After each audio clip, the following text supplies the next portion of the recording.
සුහද සිත නිසා කරුණාන්විත බව නිසා හැමතා සිය නම නියමිත තැනක තියාගන්න පුළුවන් වුණ කෙනෙක් මේ. ඉතින් අමුත් එක්කෙන වෙලාවේ ඔබ හමුවන්න ආවට මේ කාටවත්ම අමුත් එක් නෙවෙයි. විජේමපා ජයසිංහ ඔන්න ඔබේ අමුත්ත සමග අපිත් ඉන්නවා.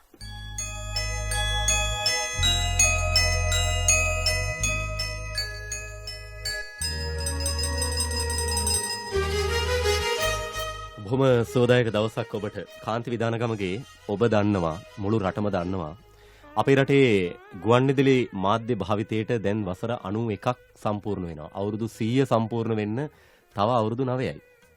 හිරු නොබසින අධිරාජ්‍යයේ එංගලන්තයේ ගුවන්විදුලි මාධ්‍ය භාවිතාව සිද්ධ වෙලා අවුරුදු 3ක් ගත වෙන්න කලින් අපේ රටේ ගුවන්විදුලිය බිහි වෙනවා. එදා මෙදා කාලය තුල අපේ කොච්චර සාර්ථක ගමනක් පැමිණියාද?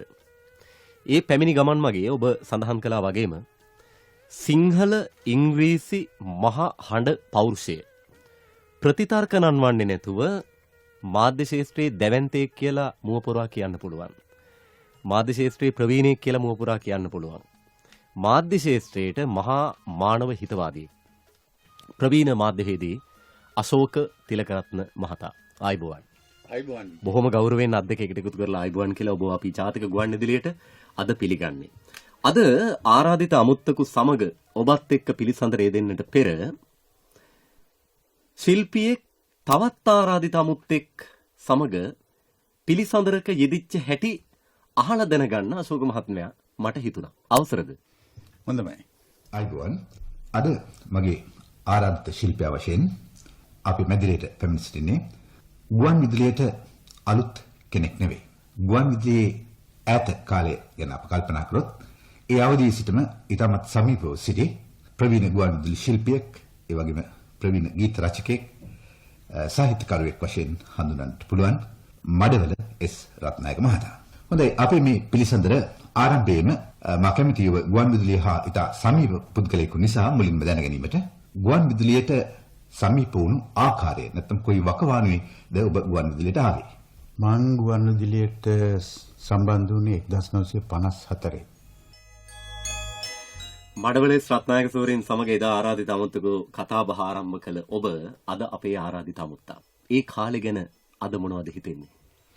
ඇත්තෙන්ම ඒ කාලේ ඉතාමත්ම සුන්දර කාලයක් විජේ. ඔන්න ඔය කාලේ තමයි මම හිතන්නේ මගේ ජීවිතය, කියන්නේ ගුවන්විදුලි ජීවිතය විතරක් නෙමෙයි සම්පූර්ණ ජීවිතේම මට හමු වුණු සුන්දරතම මිනිසුන් දෙදෙනා මට හමු වුණේ. එක්කෙනෙක් තමයි මඩවල එස් රත්නායක මහත්මයා, අනිත් එක්කෙනා එච්.එම්. ගුණසේකර මහත්මයා, අනිත් එක්කෙනා ඔබලා දැකලා නැති තිලක සුධර්මන්ද සිල්වා. ඔය තුන්දෙනා තමයි මගේ ජීවිතේ හමු ඉතාමත්ම සුන්දරම මිනිසුන් තුන්දෙනා. ඒ අතරතුර තවත් ප්‍රඥයින්, වැදගත් ශිල්පීන් වගේ විශිෂ්ට පුද්ගලයන් මේ ගුවන්විදුලියේ කොරිඩෝර දිගේ පවා අපිට හමු වෙලා තිබුණා. ඇත්තටම ඒ කාලේ අපි කියන මේ ගුවන්විදුලිය තුල කොරිඩෝර දිගේ ටිකක් ඇවිද්දත් ඒකත් වාසනාවක් කියලා. ඔව්. දැන් ප්‍රඥයින් විශිෂ්ටයින් අතරට සුන්දරම මිනිසුන් තුන්දෙනෙක් පිළිබඳව ඔය කිව්වේ. ඒ සුන්දර බව ඔබ අර්ථකථනය කරන්නේ කොහොමද? ඒක ඇත්තටම මම බැලුවේ මනුෂ්‍යත්වය අතින්.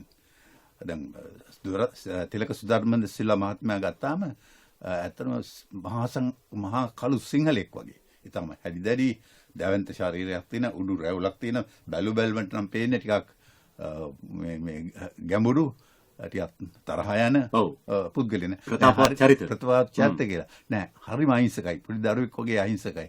ඕනෑම කෙනෙකුගේ දුකකදී, ප්‍රශ්නයකදී පිහිටට එනවා. ඒ වගේම තමයි එච්.එම්. ගුණසේකර මහතා ශරීරයෙන් කුඩායි, මොකද දැවැන්ත නිවේදකයෙක්, දැවැන්ත ගුවන්විදුලි ශිල්පියෙක්. අපට උපදෙස් දුන්න වැඩසටහන් කළ යුතු ආකාරය පිළිබඳ ඉතාමත් අගනා උපදෙස්, අදටත් අපි පිළිපදින අගනා උපදෙස් දුන්න කෙනෙක් තමයි එච්.එම්. ගුණසේකර මහතා. ඒ වගේම මඩවල එස් රත්නායක මහතා, එතුමාගේ තිබුණ ඔය සුන්දර නිර්මාණක බව සමග ඉතාමත් අහිංසක චරිතයක්, වත් සමග හරිම කුළුපගයි.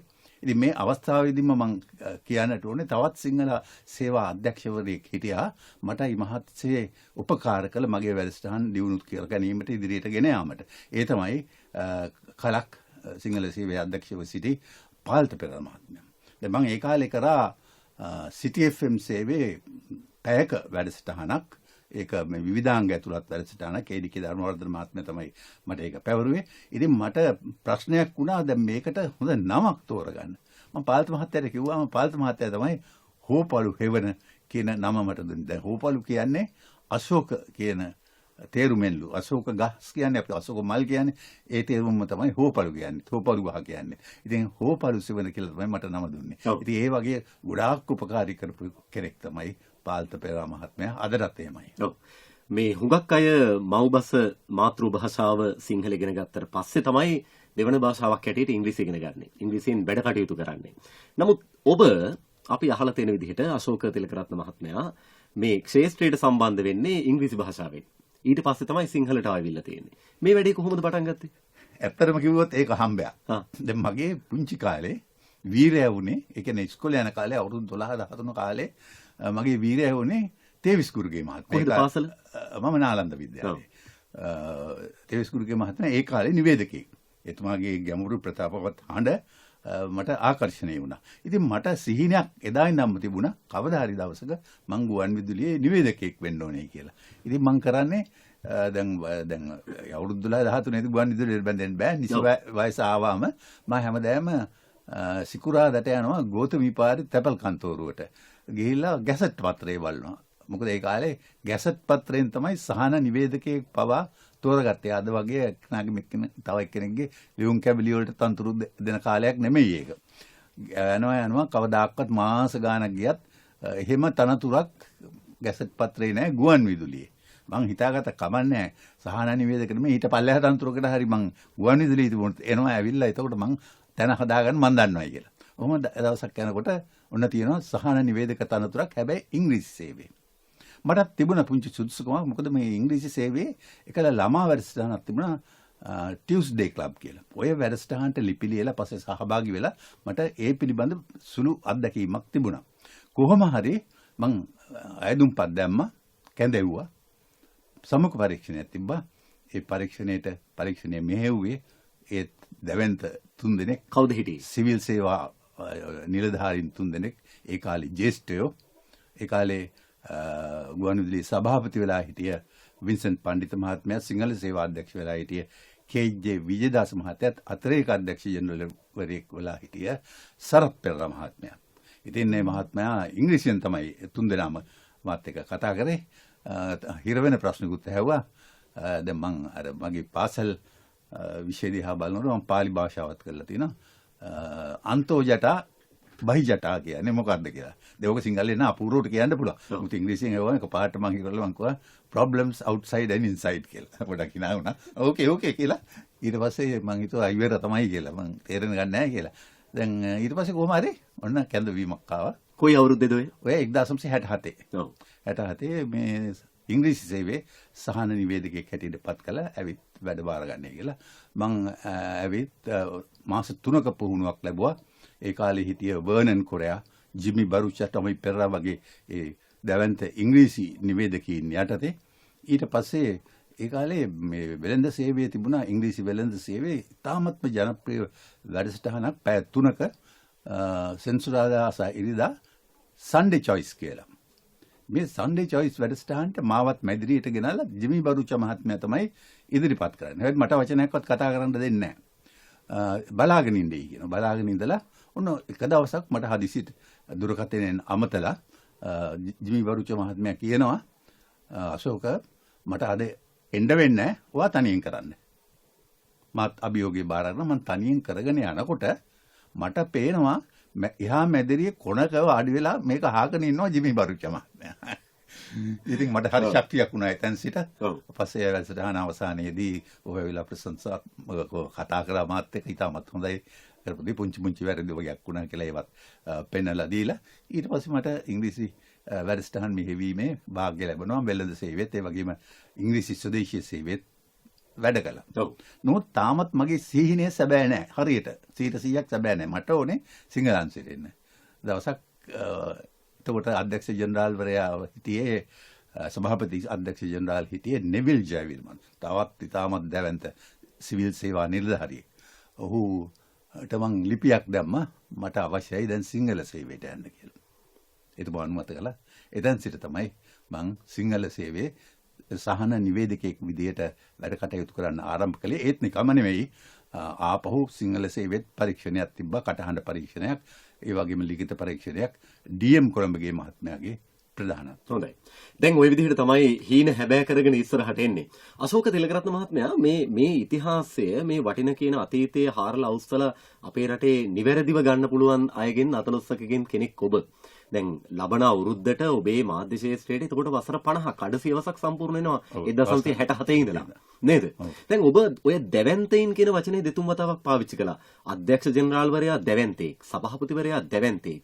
හැබැයි මේ දැවැන්ත චරිතය නිර්මාණය වෙන්න ඒ තනි පුද්ගලයාටම යමක් කරන්න බෑ. ඒ සියලු අංශවල සහයෝගය සියලුම ඒ කියන්නේ පහළම ශ්‍රේණියේ සේවකයාගේ ඉඳලා විවිධ අංශවල පාලකයෝ සහ ඒ තනතුරු හොබවන අයගේ සහයෝගය සහ ඒ අයගේ දක්ෂතාවයත් මේකට හේතුපාදක වෙන්න ඕන කියලා අපට හිතෙනවා. ඔබේ අත්දැකීම කොහොමද? ඇත්තෙන්ම ඒ කාලේ හිටිය පාලකයෝ දැවැන්තියෝ කියලා කිව්වේ දැඩි ප්‍රතිපත්තියක හිටියේ. ඒක තමයි සිවිල් නිලධාරීන් කොයි කාගේ ප්‍රාර්ථනය. ඉතින් මේ ඒ කාලේ වෙනකොට දේශපාලන වටපිටාවත් ඉතාමත් හොඳ වටපිටාවක් තිබුණේ. කිසිම සභාපතිවරයෙකුට අධ්‍යක්ෂ ජෙනරාල්වරයෙකුට උඩින් ඇඟිලි ගැහුවේ නැහැ. එතුමා තමයි තනි තීරණ අරගෙන සේවකීන්ගේ මේ කැමැත්තත් අනුව වැඩ කටයුතු කළේ. ඉතින් සමහර අවස්ථාවලදී දැඩි නීති පවා ගෙනෙන්නට සිදුවන සේවකීන් වෙනුවෙන් එවැනි අවස්ථා නොතිබුණා නෙවෙයි සේවකීන්ගේ විරුද්ධතාව පළ වුණු. නමුත් ඔවුන් ඒවට කන් දුන්නේ නැහැ. දෙන්න පුළුවන් දෙයක් නම් දුන්නා නැත්තම් බෑ කියලා හිටියා. ඒ නිසා තමයි මම ඔවුන්ට දැවැන්ත සිවිල් නිලධාරීන් කියලා හඳුන්වන්නේ. අනිත් එක තමයි මේ ඒ කාලේ ඕක තිබුණා 1970 වෙනකම්ම ගුවන් විදුලියේ ඉහළ තනතුරු සඳහා හැම විටමපත් උනේ සිවිල් සේවා නිලධාරියෙක්. SB සේනක මහත්මයා ගත්තොත් අපිට 1950 ගණන් වල MJ පෙරේරා මහත්මයා ප්‍රථම සිංහල ශ්‍රී ලාංකික අධ්‍යක්ෂ ජෙනරාල්වරයා ගුවන් විදුලියේ මේ අය ඔක්කොම සිවිල් සේවයේ අය. ඊට පසු 1970 පසුව තමයි ඔය කාර්ය සාමාන්‍ය මේ කාර්ය මණ්ඩල වලටත් බෙදී යන්නේ. හරි. දැන් 1970 දශකයට ආපු නිසා 70 දශකය කියලා කියන්නේ අපේ හුඟක් ක්ෂේත්‍රවල ස්වර්ණමය යුගයක් කියලා අපි විශ්වාස කරනවා නේ අශෝක් මහත්මයා, විශේෂයෙන් සංගීත ක්ෂේත්‍රයේ. එතකොට ගුවන් විදුලියේ සංගීත ක්ෂේත්‍රය ඉහළට ඔසවා තබන්නට රිජ්වේ තිලකරත්න සුවරින් දැක්වූ මඟ පෙන්වීම, අධීක්ෂණය සහ සහයෝගය පිළිබඳව රන් අකුරින් ලියවිලා තියෙනවා. ලියවෙන්නට ඕනේ. දැන් රිජ්වේ තිලකරත්න කියලා කියන්නේ ඔබේ අයියා සහෝදරයා. දැන් මං අහන්නේ එතුමා සංගීත ක්ෂේත්‍රයට ලබා දීපු ඒ බුරුල නැත්නම් ඒ දීපු සහයෝගය පිළිගන්නට එවකට ගුවන් විදුලියට තිබිච්ච හැකියාව මොකද්ද? ඒක සාර්ථක විදිහට පිළිගත්තද නැත්නම් තව මොනවා හරි දෙයක් කරන්න තිබුණාද? නෑ. ඊටමත් සාර්ථක විදිහට පිළිගැනුණා. නමුත් උතන් දැන් ඔය ස්වර්ණමය යුගය කියලානේ කියන්නේ. නමුත් එතනට එන්න කලින් මම තවත් ස්වර්ණමය යුගයක් ගැන මම දැඩිව විශ්වාස කරනවා. ඒක තමයි 1950 දශකයේ MJ පෙරේරා මහත්මයාටත් ඔය වගේම ස්වර්ණමය යුගයක් බිහි වුණා ගුවන් විදුලිය තුල. අනේ ඒ යුගයේදී තමයි ඔය ගීත නාටක, ද මනෝහර වගේ ගීත නාටක ගුවන් විදුලියෙන් කරලියට එන්නේ. ඊට පස්සේ දැන් ආපහු 74 යුගයට આવොත් රිජ්වේ තිලකරත්න මහත්මයාගේ යුගයට එතුමත් දැඩි පාලකයෙක්, ජ්‍යෙෂ්ඨ සිවිල් නිලධාරියෙක්. ඔහුට ඕන වුණා ගුවන් විදුලිය විවිධ වෙනස්කම් කරන්න. සංගීතය විතරක් නෙමෙයි. සංගීතය වෙනස් කරන ගමන්ම නිවේදකයන්ගේ නිවේදන ශෛලිය.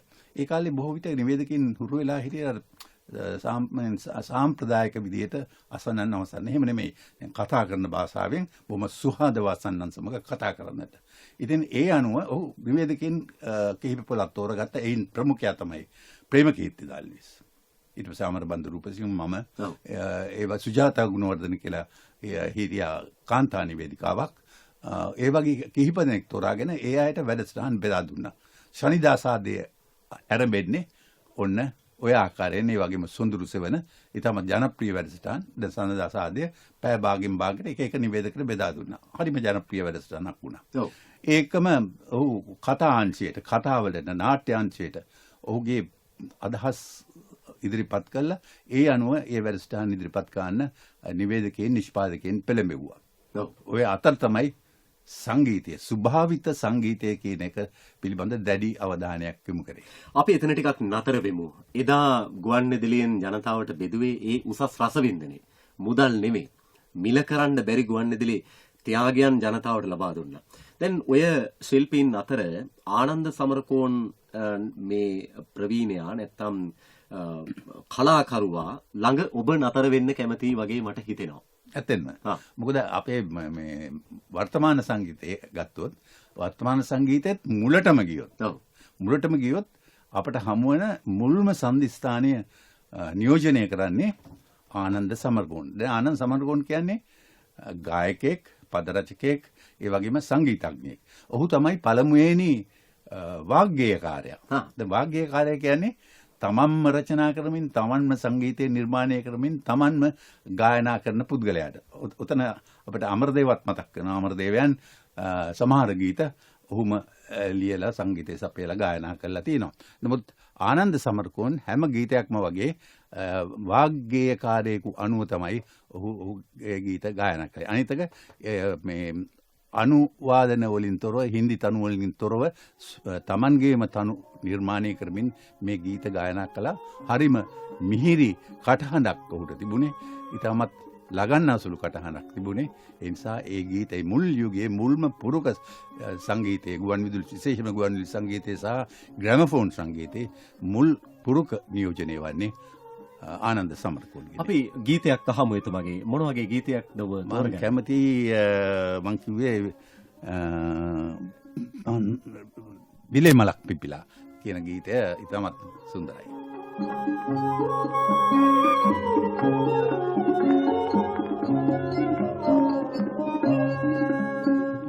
විලේ මලක් පිපිලා කදිමයි අර නිලන්ත යමු මැණිකෝ කඳහාමි අර එබි බලන්නි අද නොවැපෝය සුදෝ දෙන්න ඒ මල මට නෙරලා මුලින් දුන්න කරන්නේ පූජා කර මාසිත යටි එක ප්‍රාර්ථනා පිරිසිදු ඒ මල පුදා කියන්න මතය පහදාලා ඔබ සිතෙහි ඇතියේ ප්‍රාර්ථනා එන ජාතියදී කුසුමක් වෙන්ටයි මගේ එකම පැතුමා ඇයිද අනේ ඔබ එලෙස පතන්න කුමදද කුසුමක් වීලා කුමාරිකාවක් වීමට නරකදරු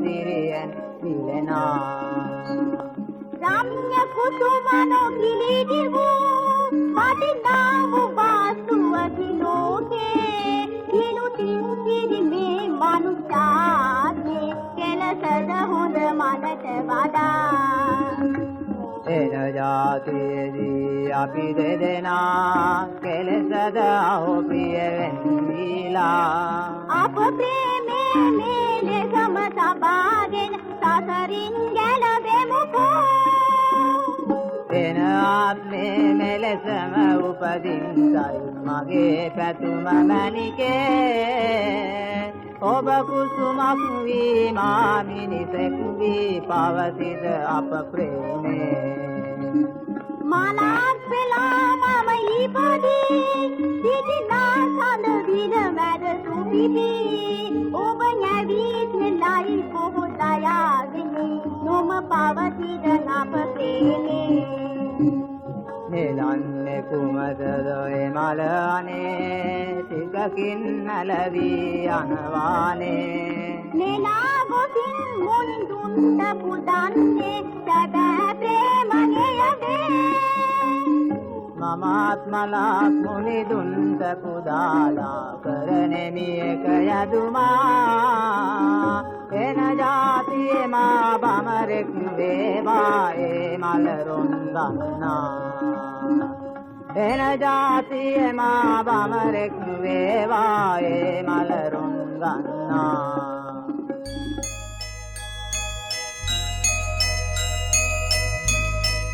ආනන්ද සමරකෝන් සෝරෙන් එක ලීලාවති නේද මේ ගීතේ ගායනා ලීලාවති කියලා ගායිකාවක්. මොකද මම නම් ඇත්ත වශයෙන්ම දෙදෙනාම දැකලා නැහැ. ගීත අහලා තිබුණා.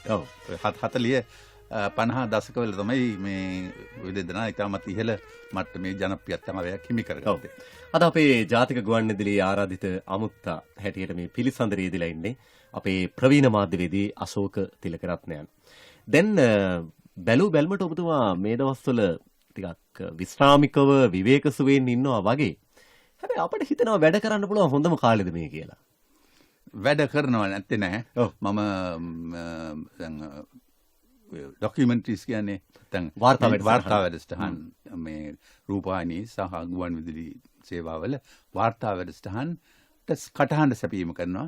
ඒ වගේම වෙළඳ දැන්වීම් සමහරක් ඒවා මොකට කටහඬ සපයනවා. ඔය වගේ වැඩ කරනමුත් නාලිකාවක පූර්ණ කාලීනව වැඩ කරන්න තරම් ස්පාසුවකුත් නැහැ. ඇත්තටම වෙලාවකුත් නැහැ. ඊට වඩා හොඳයි විශ්‍රාම සමයකුත් තියෙන්න එපා කෙනෙකුට. නිකන් ඉන්නත් පොඩ්ඩක් නිකන් හිතේ කියලා මේ මම නිකන් ඉන්නෙත් නැහැ. මං පොත්පත් කියවනවා. දැන් මේ දවස්වල මං අමරදේව කියවමින් ඉන්නවා. අර නුවන් නෑනිදිගේ පොත හරිම රසවත් පොතක්. පිටු 800 ගානක් තිබුණත් ඒක හරිම රසවත් පොතක්.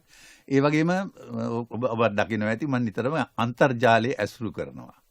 ඉතින් ඒ නිසා අන්තර්ජාලය තුලත් මා නිතරම හමු වන්නට පුළුවන්. ඔව්. දැන් අන්තර්ජාලයේ ඉන්න නිසා මම මේ අහන්නේ ඔබතුමාගෙන් සමාජ ජාල වෙබ් අඩවි වල ක්‍රියාකාරීත්වය. අද සමහර වෙලාවට මේ ජනමාධ්‍යයට ගුරුවරයෙක් බවට පත් වෙලාද නව මාධ්‍යයන්. ප්‍රවෘත්ති හොයාගෙන යන්නේ සමාජ ජාල වෙබ් අඩවි වල ඇතුළත් වෙන දේවල්ද තවදුරටත් මාධ්‍ය ආයතන මේ ප්‍රවෘත්ති අංශ වෙතින් ගවේෂණය කරන්නේ. මොකද්ද මේ සිද්ධ වෙන්නේ කියලා ගැටලුවක් තියෙනවා. ඔබේ විසඳුම මොකක්ද? ඇත්තටම අද වෙනකොට හුඟක් නාලිකා බලනකොට අපිට පේන්නේ වගේ තමයි. මොකද හුඟක් ඡායාරූප පවා නැත්නම් සජීවී දර්ශන පවා වුන් උපුටා ගන්න ඒ ස්ථානයේ සිට නෙමෙයි. ස්ථානයේ තමන්ගේ කැමරා ශිල්පීන් ගිහිලා නෙමෙයි අන්තර්ජාලය ඔස්සේ. නමුත් එය නොවිය යුතු දෙයක් මම හිතන්නේ.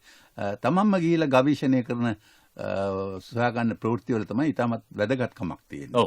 ඉතින් එය නොවිය යුතු දෙයක්. අනිත් එක මේ අන්තර්ජාල වෙබ් මේ සමාජය කියන්නේ සමාජ ජාල ගැනත් නොයෙකුත් මතාන්තර තියෙනවා. දැන් සමහරු කියනවා මේ නිසා මේ තරුණ තරුණිය විනාශයටපත් වෙනවා කියලා. දැන් අපි ගමුකෝ පීයක් සරලම උදාහරණේ. ඕක ගෙදර එළවලු කපන්නත් භාවිතා කරනවා. මිනිමරණ කෙනෙක් ඒකෙන් ඇන්නම් මිනිහක් මරන්නත් භාවිතා කරනවා. ඒ වගේම තමයි වෛද්‍යවරයෙක් අතර කොහොමද පීයක් හම්බුනොත්. ඌ බඩ කපනවා මිනිස්සුන්ගේ රෝගීන්ගේ. හැබැයි කපන්නේ මරන්න නෙමෙයි. රෝග සුව කරන්න, ලෙඩ සුව කරන්න, ජීවිත ආරක්ෂා කරගන්න. ජීවිත ආරක්ෂා කරගන්න. ඔන්න ඕක තමයි පීය වගේ තමයි මේ සමාජ ජාල වෙබ් අඩවි. ඒක නිවැරදිව පාවිච්චි කළොත් ඉතාමත් වැදගත් මාධ්‍යයක් කියලා මට හිතෙනවා. දැන් ඔය පිහිය ගැන මතක් කරපු නිසා ඔය වගේ ආම්පන්න මේ මාධ්‍ය ශාස්ත්‍රයේ උපකරණ තාක්ෂණය ලොකුවට තිබිච්ච කාලයක් නෙමෙයි. ඔබ සේවයට ඇතුළත් වෙන කාලේ ජනතාව වෙතට යන්නේ අවම පහසුකම් එක්ක. මේ හඬ පටිගත කරගන්නේ, ගීතයක් පටිගත කරගන්නේ, පටියුගයක්, තැටියුගයක්, පටියුගයක් ඕවා පහු කරගෙන තමයි අද පරිගණක තාක්ෂණයට ඇවිල්ලා තියෙන්නේ. ඒ ගෙවි ගිය ඉතිහාසයේ තාක්ෂණයේ මාධ්‍ය තුල භාවිත කරපු ආකාරය ගැන ඔබේ සිතුවිලි කොහොමද මතක් වෙලා ඉන්නේ? ඔබ කිව්වා හරි විජය. ඊටමත් මේ තරම් පහසුකම් තිබුණේ නැහැ විශේෂයෙන්ම තාක්ෂණික පැත්තෙන්. මැදිරි සංකීර්ණයක් තිබුණා හොඳ.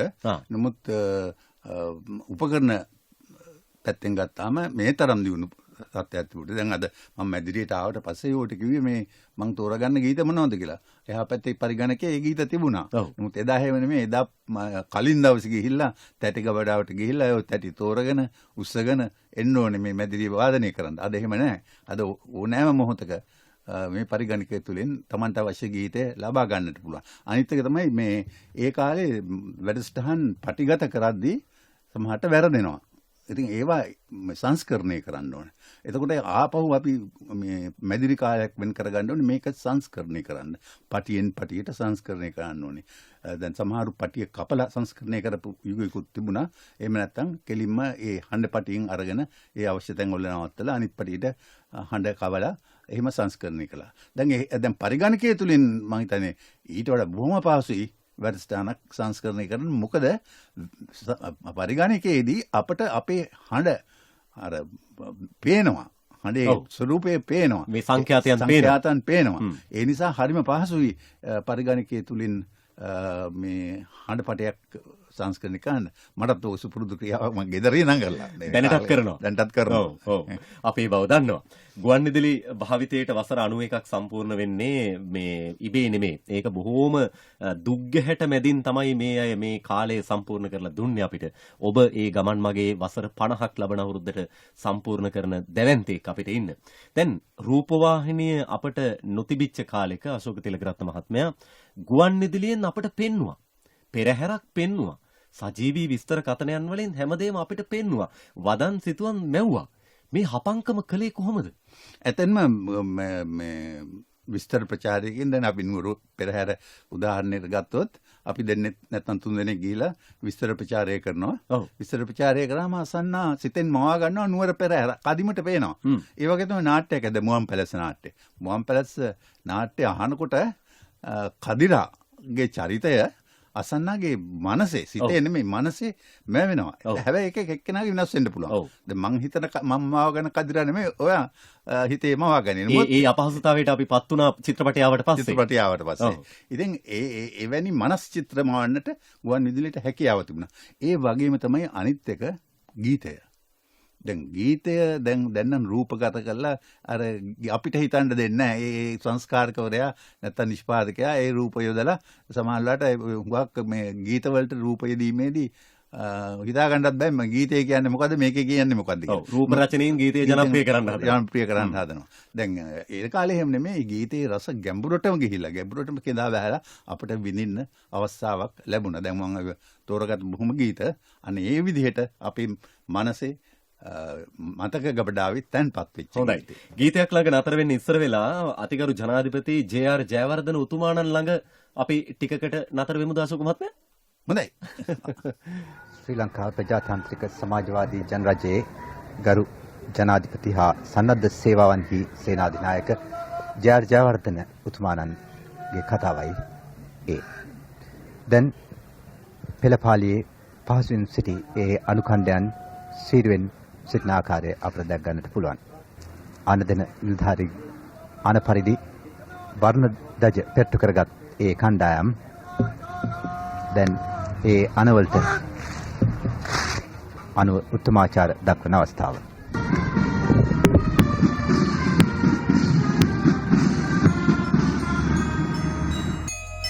මේ අවුරුදු කීයකට විතර එහා පැත්තේ කියලාද හිතන්නේ? 77න් පස්සේනේ. 77න් පස්සේ 80 දශකයේ ආරම්භයේ 81 අවුරුදු 35ක් වෙනවා. මේ දවස් මතකද? විශේෂ මතකයක් නැහැ. මොකද ඔය වෙන ඒවත් 100,000 ගණනකට සහභාගී වුණා. මේ බම්බලපිටිය පොලිස් ක්‍රීඩාංගණයේ තිබිච්ච මේ අපේ පාබල හමුදා විශ්‍රාමිකයින්ගේ පෙළපාලියක් දැන් මතක් වෙනවා ඇති. ඔව් දැන් මතක් වෙනවා. ඔය එක්කම දැන් අපි ජේ.ආර්. ජයවර්ධන යුගයට ගිය නිසා මට තවත් උදාහරණයකින් කරුණු ටිකක් පැහැදිලි කරන්න කැමතියි. විජය මේක සිදු වුණේ අර ඉන්දිය අග්‍රාමාත්‍යතුමා ලංකාවට ඇවිල්ලා යන දවසේ. අර නාවික බටේක් තුවක්කු මිටෙන් ගහපු දවස. දැන් ඒ වෙලේ විස්තර ප්‍රචාරය කරමින් සිටියේ තිස්ස ජයවර්ධන මහත්මයා. දැන් තිස්ස ජයවර්ධන මහත්තයා මේ විස්තර ප්‍රචාරය කරමින් සිටිද්දී අපිට දැනුන්නේ නැහැ ඇත්තටම. සාමාන්‍ය විදිහට විස්තර ප්‍රචාරය අවසන් කරනවා වගේ ඔහු අවසන් කළා. අපිට දැන් පස්සේ තමයි අපිට ආරංචි උනේ මෙන්න මෙවැනි සිද්ධියක් වෙලා තමයි මේක නැවතුනේ. අශෝක මහත්මයා ඕක හරි වැදගත් දෙයක් නේ. දැන් මාධ්‍ය ශාස්ත්‍රය අද උගන්වන්නේ සජීවී විස්තර කතනයක් කියලා කියන්නේ ඇහැට පේන හැමදේම කියන එක කියලා. හැබැයි එදා ඇහැට පෙනිච්ච දේ කිව්වනම් එවලෙම රටම ගිනි ගන්නවා නේද? රටම ගිනි ගන්නවානේ. ඒ කාලේ එවලේ තිබුණු සමාජ තත්ත්වයේ ඉතාමත් කැළඹුණු තත්ත්වයක තිබුණේ. ඒ අනුව ඔය ප්‍රවෘත්තිය කිව්වනම් තවත් විශාල කලබලයක් මේ රට තුල ඇති වෙන්න පුළුවන්. දැන් ඒක තමයි කියන්නේ හරියට අර විස්තර ප්‍රචාරකයෙක් ඇවිල්ලා ක්‍රිකට් පන්දුවකට මුහුණ දෙන ක්‍රිකට් පිත්ත හසුරුවන ක්‍රීඩකයෙක් වගේ. පන්දුව යවන්නාගේ අතින් ගිලිහුණු පසුවයි ක්‍රිකට් පිත්ත හසුරුවන ක්‍රීඩකයා මේකට පහර දෙන්නේ කුමන ආකාරයෙන්ද කියලා සිතන්නේ. අනේ ඒ වගේ තමයි විස්තර ප්‍රචාරකයාත් ක්ෂණිකව ඒ තීරණ ගත යුතු කෙනෙක්. එහෙනම් බැරනම් උට සාර්ථක විස්තර ප්‍රචාරකයෙක් වෙන්න බෑ. තිස්ස ජයවර්ධන කියන්නේ තාමත්ම සාර්ථක විස්තර ප්‍රචාරකයෙක්. ඒකම හොඳ ප්‍රවෘත්ති නිවේදකයෙක්. අශෝක තිලකරත්න කියලා කියන්නේත් හොඳ ප්‍රවෘත්ති නිවේදකයෙක්, හොඳ විස්තර ප්‍රචාරකයෙක්. අර බම්බලපිටිය පොලිස් ක්‍රීඩාංගණයට ආපහු වතාවක් යන්න මට හිතෙනවා. මොකද අවුරුදු 35කට කලින් මම අශෝක තිලකරත්න කියලා ඔබ කියපු වචන ටික මට ආපහු අහන්න හිතෙනවා. ලංකා පාබල හමුදාවේ සත් සංවත්සරය නිමිත්තෙන් ශ්‍රී ලංකා පාබල හමුදාව විසින් බරණ දජ දැක්වීමේ පෙළපාලිය පිළිබඳව බම්බලපිටියේ පොලිස් ක්‍රීඩාංගණයේ සිට ගෙන විස්තර ප්‍රකාශය අවසන් කරනවා. මා ඔබට කතා කළ අසුක් තිලකරත්න කපිටන් සුනිල් තෙන්නකෝන් සමග අයිබෝන් කියමින් මයික්‍රොෆෝනේ බාර දෙනවා ප්‍රධාන සම්බන්ධතා වැඩිරියට. හොඳයි. මේක මේ විස්තරවචාරයක් විතරයි. ප්‍රවෘත්ති කථනයේට ඔබ ඇතුළත් වෙච්ච කාල පරිච්ඡේදය කොහොමද අශෝක මහත්මයා? ඒ කාල පරිච්ඡේදයත් ඔය 70 යුගයේදීම තමයි සංස්ථාව තුළ තිබුණා වැඩ වර්ජනයක්. විශේෂයෙන්ම CMU කියන වෘත්තීය සමිතියේ මෙහිමින් වැඩ වර්ජනයක් තිබුණා. ඉතින් ආරංචියක් තිබුණ සංස්ථාව තුළ මේකට නිවේදකයොත් මේ සමහර විට හවුල් වෙන්නට පුළුවන් කියලා. කොහොමවත් ඒක එච්චරටම ගණන් ගත්තේ නැහැ.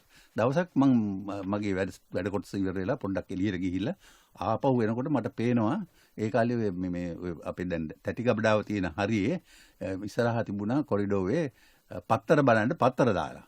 ඔය මේස් අර උස මේස උඩ තියාගෙන කොළ වගේක් ලියන සරත් විමල වීර මහත්මයා.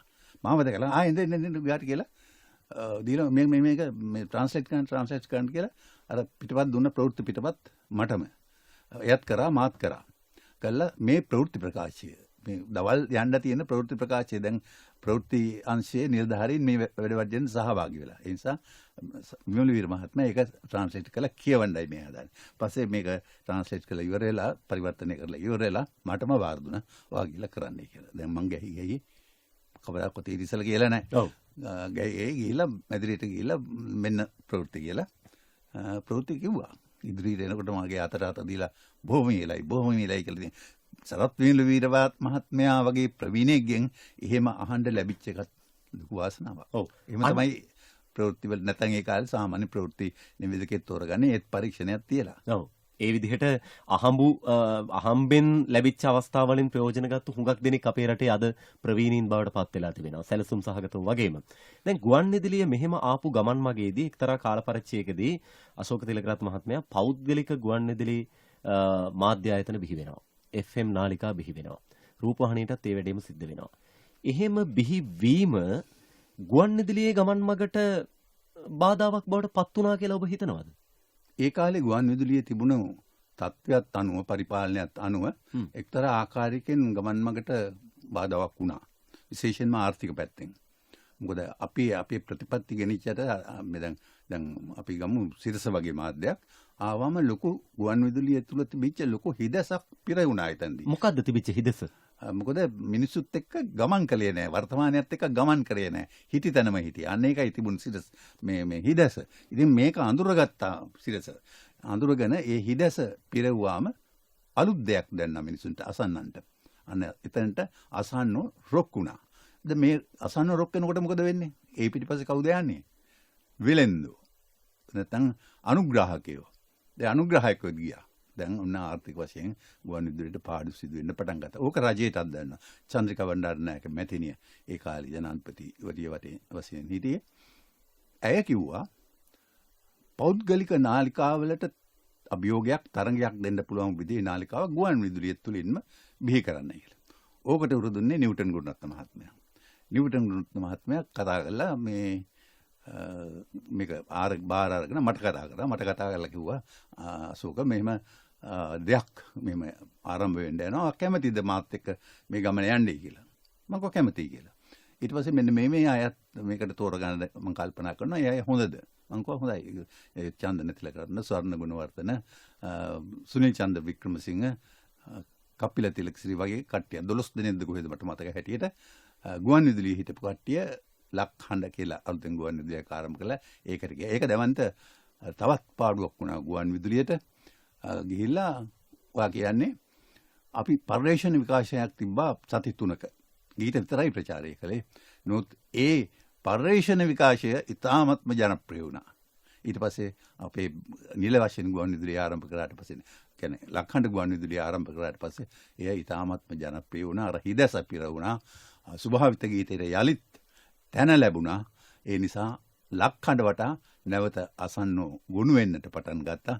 නමුත් කනගාටු කියන්නේ නිව්ටන් ගුණරත්න මහත්මයාගේ ගිලිහීමෙන් පසු ලක්හඬ ගිලීමෙන් පසු ක්‍රමයෙන් අවර පැත්තටම ගමන් කරමින් දැන් කොහේ යනවද කියලා මට නම් තේරෙන්නේ. ඒ ඔබේ මතය. දැන් අශෝක තිලකරත්න මහත්මයා මේ අර මට මතකයි ඔබ ආරම්භයේ සඳහන් කළා ගැසට් පත්‍රේ බලලා තමයි අයිදුම් පත්‍රයක් යොමු කළේ ඉංග්‍රීසි සේවයට කියලා. ඒ කියන්නේ සහන නිවේදකින් බඳවා ගැනීමේදී දැඩි ක්‍රමානුකූල බවක් තිබුණා.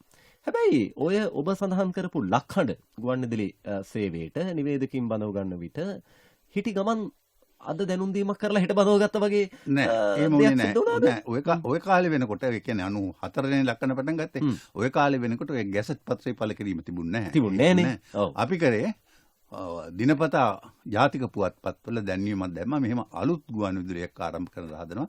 කැමති තරුණ තරුණයන් මේ වයස් සීමාවල එහෙම දාලා අධ්‍යාපන සුදුසුකම් දාලා අය එන්නේ කියලා ගුවන්විදුලියට නෙමෙයි නාරායන්පිට ඒක මේ ගොවි කෘෂිකර්ම මධ්‍යස්ථානයේ තිබුණ මැදිරියක්. ඇයි එහෙම තැනක් තෝරගත්තේ? ඒතර කවුරුත් දන්නේ නැහනේ. දේශපාලකයන්ගේ බලපෑම මුකුත් නැති වෙයි. ඒකත් නැති වෙනවා. කවුරුත් දන්නේ නැහැ මේ මොකකටද කියලා. ලක්කණ්ඩක නමක්වත් දැම්මේ නැහැ. ගුවන්විදුලියට සම්බන්ධ විත්තිය දැම්මෙත් නැහැ. මොකක්වත් දන්නේ නැහැ. අලුත් ඒගොල්ලෝ සමහර විට හිතන්න ඇති මේ අලුත්ම පෞද්ගලික නාලිකාවක් කියලා. විශාල සංඛ්‍යාවක් ආවා. එයින් අපි 15ක්ද කොහෙද? තාමත් හැකියාවන් තියෙන තරුණ තරුණියන් කීප පළක් ඒ කියන්නේ 15ක් විතර තෝරගත්තා. එයාට මාස 3ක විතර මේ ගුවන්විදුලි සංස්ථාව තුල අපි පුහුණුව දුන්නා. පුහුණුව දීලා තමයි ඊට පස්සේ නිල වශයෙන් ලක්හඬ ගුවන්විදුලිය ආරම්භ කරේ. තමයි තාම මතකයි මොහන් රාජ් මඩවල සහ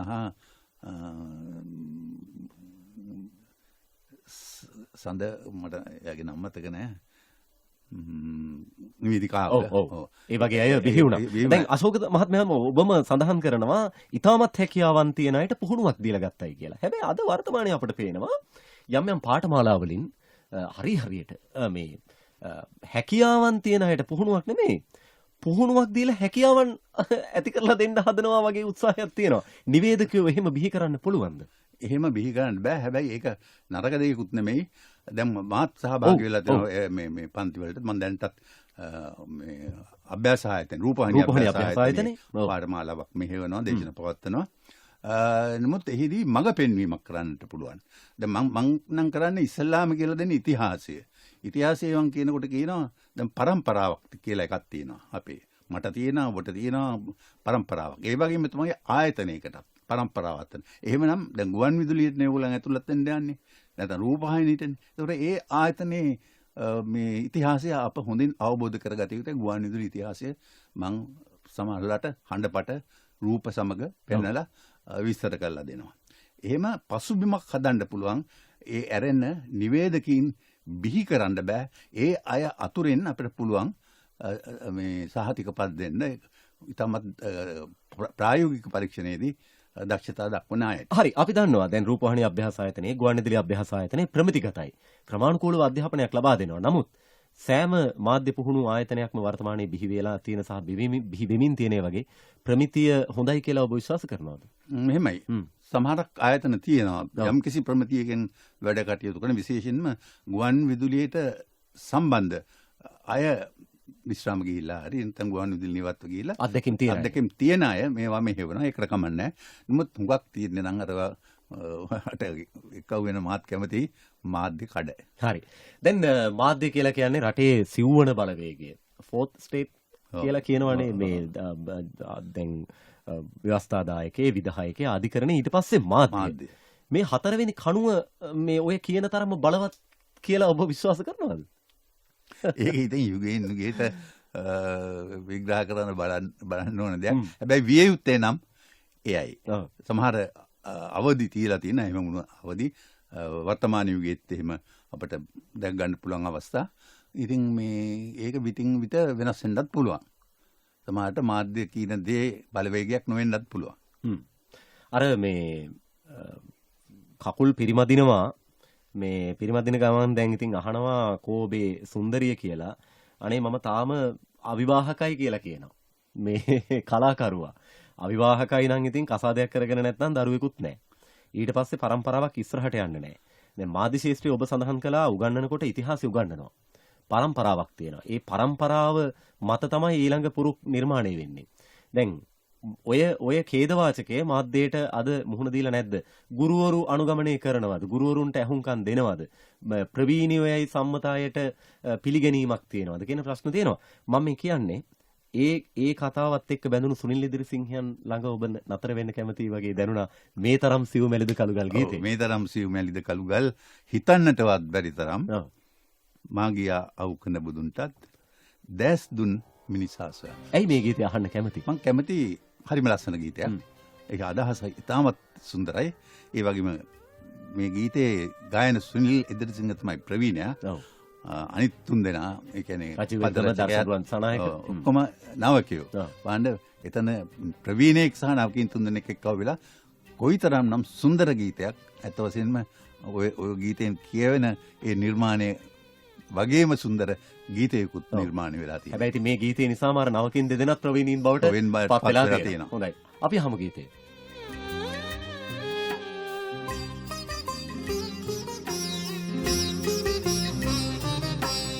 මේ තරම් සියුමැලිද කළුගල් හිතන්නටවත් බැරි නිසා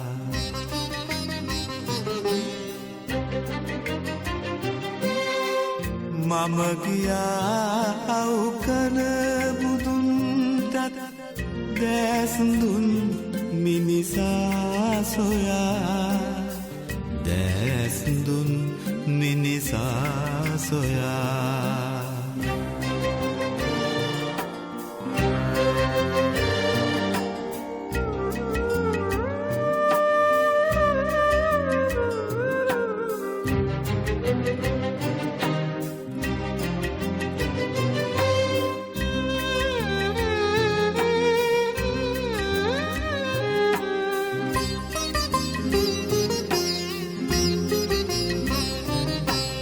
කලාවැවලන ඉලුක් හෙවනක මැටි පිලක පැදුරක් නෙලා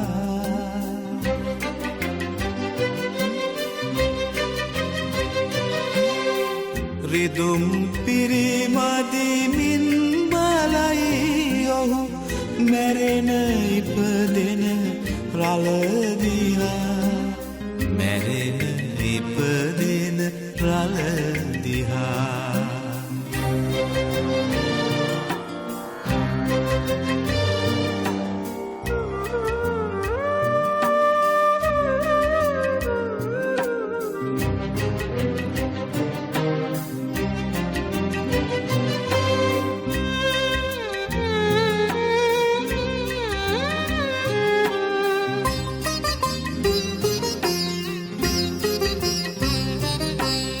ඉසුරු මුනියේ නුඹ තැනූ පෙම්බරිය කොතැනද කියා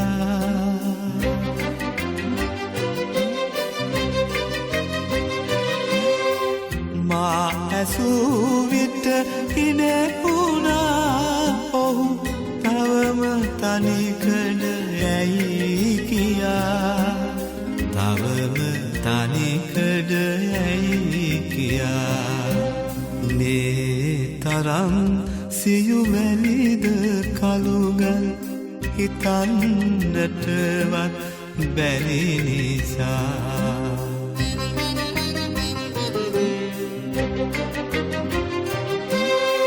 මම ගියා අවුකන බුදුන්ටත් දැස් දුන් මිනිසා සොයා දැස් දුන් මිනිසා සොයා දැස් දුන් මිනිසා සොයා දැස් දුන් මිනිසා සොයා දැස් දුන් මිනිසා 9 විනාඩි 50යි වෙලාව. අද ජාතික ගුවන්විදුලිය අපේ ස්වදේශීය සේවයේ ආරාධිත අමුත්තක සමග පිළිසඳරට ප්‍රවීණ මාධ්‍යවේදී අශෝක තිලකරත්නයන් මේ විදිහට සහභාගී වෙලා සිටින්නේ.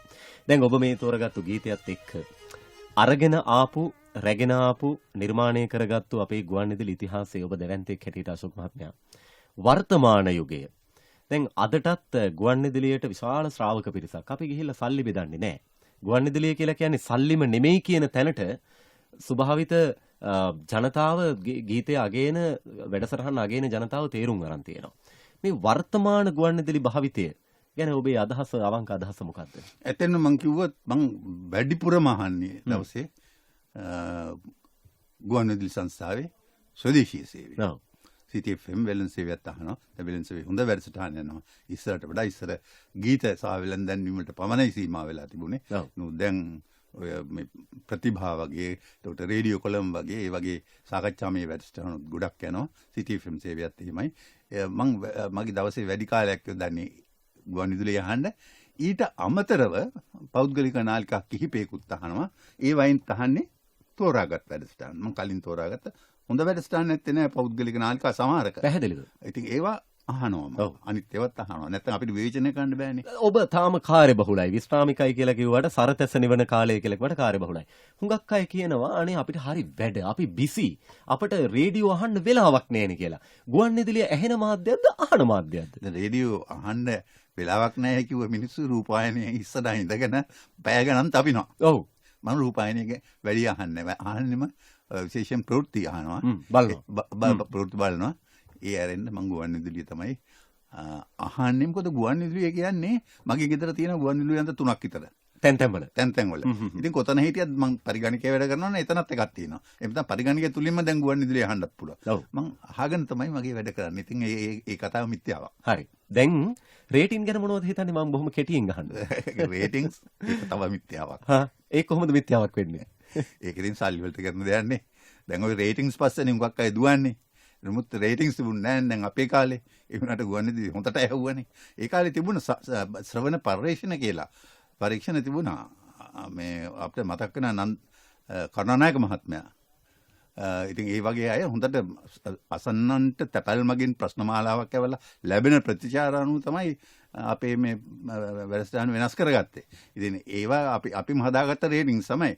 නැත්තම් දැන් කරන්නේ ඉතින් මුදලට වෙන වෙන වරප්‍රසාද වලට රේටින්ග්ස් හදාගෙන ඉතින් අපි තමයි ජනප්‍රිය අපි තමයි පළවෙනි කියලා ඉතින් ඒක මිත්‍යාවක්. ඔව්.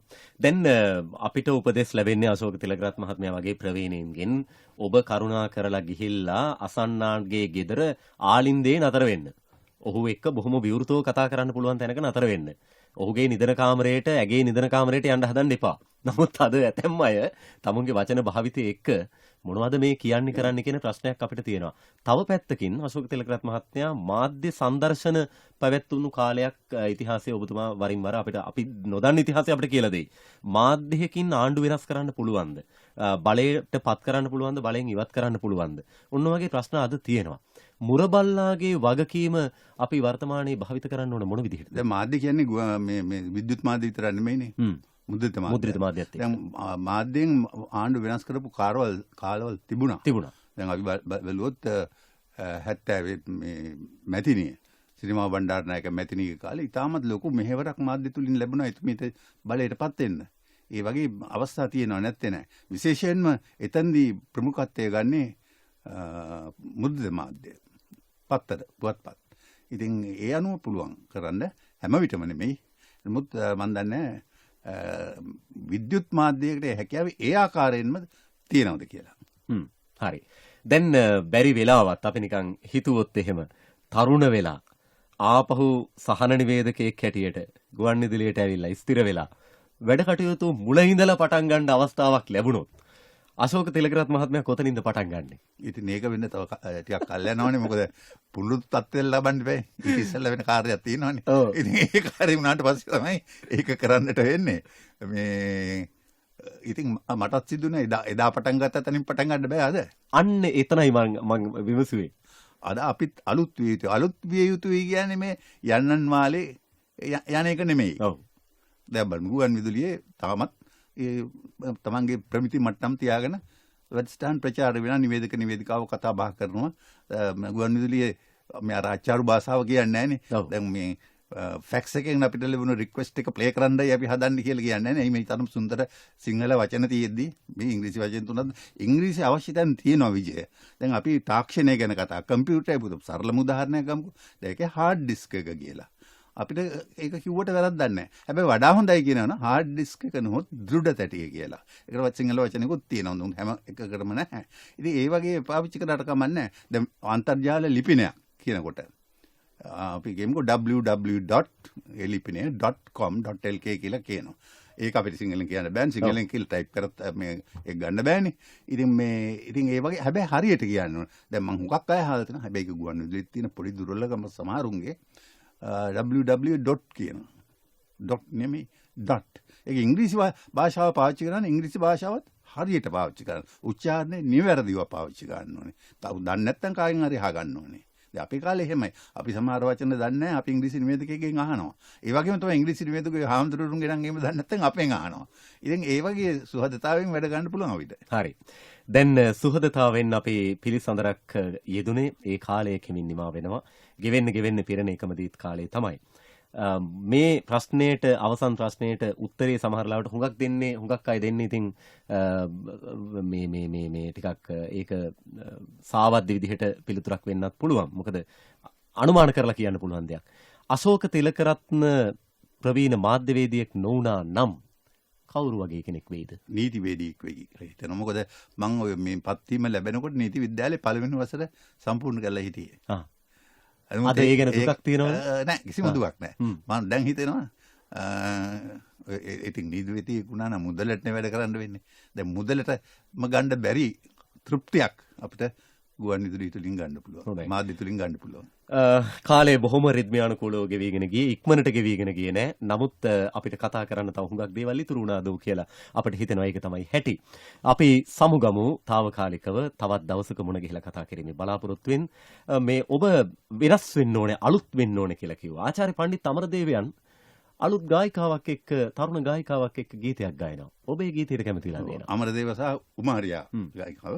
දැන් ඔබ මේ සමාජ වෙබ් මේ ජාලවල ජනප්‍රිය වෙද්දී විවේචනාව විශේෂයෙන්ම මුද්‍රිත මාධ්‍ය තුල මේ අමරදේව වැනි ප්‍රවීණයෙක් මේ වගේ මේ නවක ගායිකාවක් සමග ගීත ගායනා කරලා තමන්ගේ තියෙන තැනත් නැති කරගන්නවයි කියලා. මම ඒකට එරෙහි වුණා.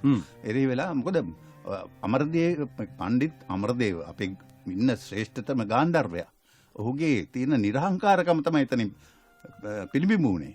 දැන් කුමාරියා කියන්නේ නවක ගායිකාවක් බවත් ඒ නවක ගායිකාවක් ළඟ දක්ෂතා තියෙන්න බැරිද? අමරදේව කල්පනා කරේ එහෙමයි. ඔහු දුටුවා ඇය තුල තියෙන දක්ෂතා. ඒක එලිපෙහෙලි කරන්න ඇය සහභාගී කරවන ඇයවත් සහභාගී කරන මේ ලස්සන ගීතය හරි ලස්සනයි. කුමාරියා හරි ලස්සනට මේ ගීතය අමරදේවත් සමග ප්‍රවීණයත් සමග ගායනා කරනවා. ඉතින් අපි හැමතිස්සෙම වපරහින් බලන්න නරකයි මේ නවකින් දෙයක්. නවකින් ඉන්නවා කිසිවක් මේ තේරෙන්නේ නැති නිකන් එක දේවල් ගීත හැටියට කියන. එහෙම නෙමෙයි. දැන් කුමාරියාගේ මේ ගීතේ තාමත් සුන්දර ගීතයක්. හොඳයි. අපේ රටේ සිංහල ඉංග්‍රීසි භාෂාවන්ගේ මාධ්‍ය ශාස්ත්‍රයේ මහා හඬ පෞරුෂය අපේ මාධ්‍ය ශාස්ත්‍රයේ දෙවැන්තයා ප්‍රවීණ මාධ්‍යවේදී අශෝක තිලකරත්න මැතිතුමනි දීර්ඝායුෂ සම්පත් ලැබේවා. තවත් දවසක අපි මුණ ගැහෙමු. බොහොම ස්තුතියි විජය ඔබට. හොඳයි. මහතේ ජයතිලක අදත් අධීක්ෂණය සිදු කළේ ආරාධිත අමුත්තකු සමග කතා බහට චමින්ද සකලසූරිය, රවින්ද්‍ර පෙරේරා, ඒ වගේම කල්ප ඉඳුනිල් මේ අය අපිට උදව් කළා. ජයලතා ධනවල විතාන අපට පුස්තකාල සේවා පහසුකම් ලබා දුන්නා. එහෙමනම් අපේ ආරාධිත අමුත්තකු සමග කතා බහින් නිමවටපත් කරනවා. මේ අශෝක තිලකරත්නයන් කැමති ගීතයක් ශ්‍රවණය කරමින් ඔබට සුවදායක දවසක්. මම විජේ මාපා ජයසිංහ. හන්තාන සිහිනේ දරාලත් අග දවාසිත් මල ගොතන මැන ලන්නේ සංසාර සිහිනේ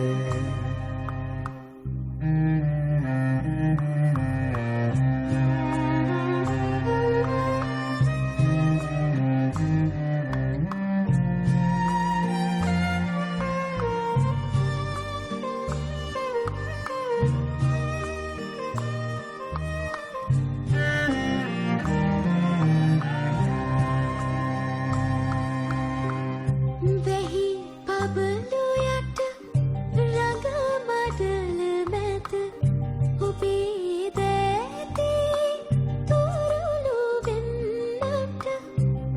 සෝ හැරගිය ලසෝරංහල අමාවක අඳුරේ නොයනු මැනලන්නුනේ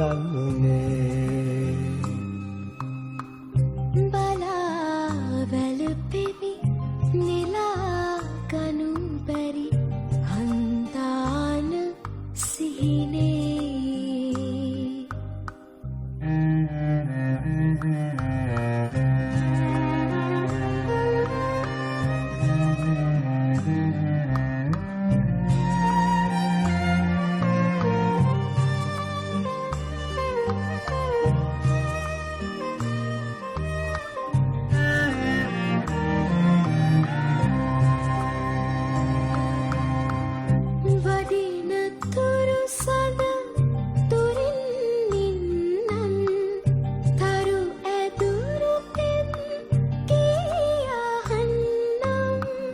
සොඳුරු සඟ දියේ එන්නම් ඉඳිනු මැන සොඳුරේ අන්තානු අරනේ